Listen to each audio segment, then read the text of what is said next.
আসসালামু আলাইকুম ওয়া রাহমাতুল্লাহি ওয়া বারাকাতুহু। আপনারা কেমন আছেন?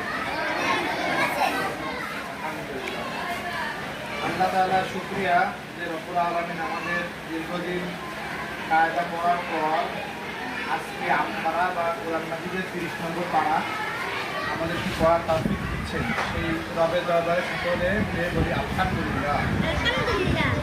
দেখেন, এই কোরআনটা অনেক দামি জিনিস। আল্লাহ তাআলা বলেন, ইন্না আরাদনাল আমানাতা আলাস সামাওয়াতি ওয়াল আরদি ওয়াল জিবাল। আমি এই কোরআন নামক আমানতকে, এই কোরআনকে পাহাড়ের কাছে দিলাম।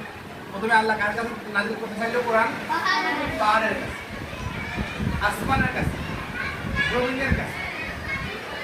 একটা পাহাড় কত বড় হয়, আকাশ কত বড়, ফাআবাইনা আইয়াহমিলনাহা।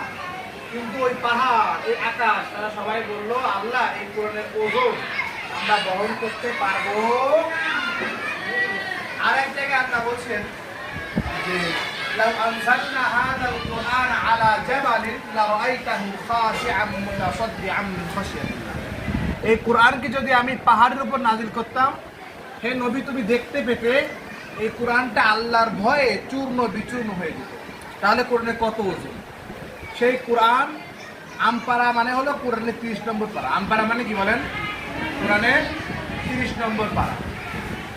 তো সেই কোরআনে আমপারাকেও কিন্তু কোরআন, আমপারাও কি কোরআন হলো 30টা পারা, 30টা খণ্ড। তার মধ্যে শেষের যেই পারা, ওইটার নাম হলো 30 নম্বর পারা, বা আমরা সংক্ষেপে কি বলি, আম পারা। তো আমরা এই কোরআনের যথাযথ সম্মান করার চেষ্টা করব। আর এই আমপাড়ার শুরুতে কোরআনের প্রথম সূরাকে আনা হয়েছে, সূরা ফাতিহা। ফাতিহা শব্দের অর্থ হলো